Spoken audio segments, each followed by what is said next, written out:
In the summer of 1934, a feared bully and self-styled gangster was found dead in his own car.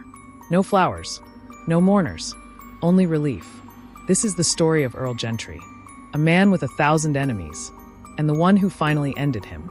Earl Gentry wasn't just disliked. He was feared. In Jefferson County, Wisconsin, people called him public enemy number one. He carried weapons, used violence casually, and bragged about it. Years earlier, his name had appeared in headlines nationwide, linked to a shocking murder in Indiana involving Ku Klux Klan leader D.C. Stevenson. Though Gentry admitted being present during the attack, he slipped through a legal loophole and walked free. Instead of disappearing, he moved to Wisconsin, into the home of a woman known as the Sunshine Lady.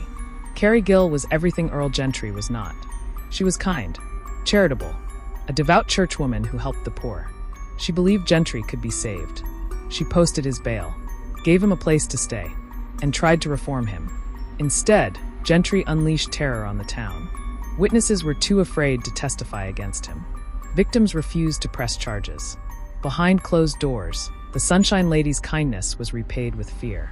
On the morning of July 1st, 1934, a fisherman noticed a car parked oddly in a city park along the Rock River. Hours later, curiosity turned into horror. Inside the car, hidden beneath rugs and towels, lay a lifeless body. It was Earl Gentry. Investigators quickly realized this wasn't a professional gang hit.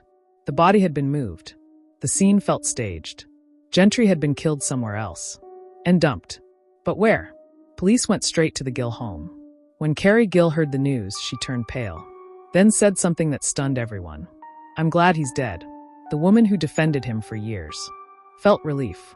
Inside her home, investigators found bloodstains in the kitchen and empty whiskey bottles bearing unknown fingerprints. Gentry's own gun was missing. Someone had waited for him in that house. At first, suspicion swirled around Carrie Gill, but the truth slowly emerged. She had been trapped, beaten, threatened. Doctors confirmed her injuries. She hadn't protected Gentry. She had feared him. Still, the mystery deepened. Witnesses reported 2 men at the house that night. Someone else had helped move the body. And it all surfaced, claiming Carrie had once threatened Gentry's life. Nothing added up. Under relentless questioning, Carrie's brother Ferdinand Probst finally broke. He confessed that a painter, a quiet man Carrie had once helped, came to him in the middle of the night. The painter said he had killed Gentry. Not for money, not for revenge, but because he couldn't stand knowing what Gentry was doing to her. The painter was found hours later. His name was George King, also known as Carl Church. He didn't resist arrest. He didn't deny it.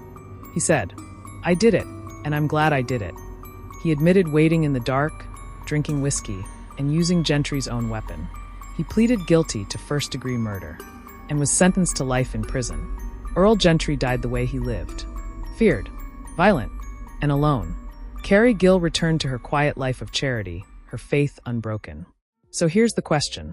Was this murder, a crime, or the desperate act of a man who believed he was stopping evil?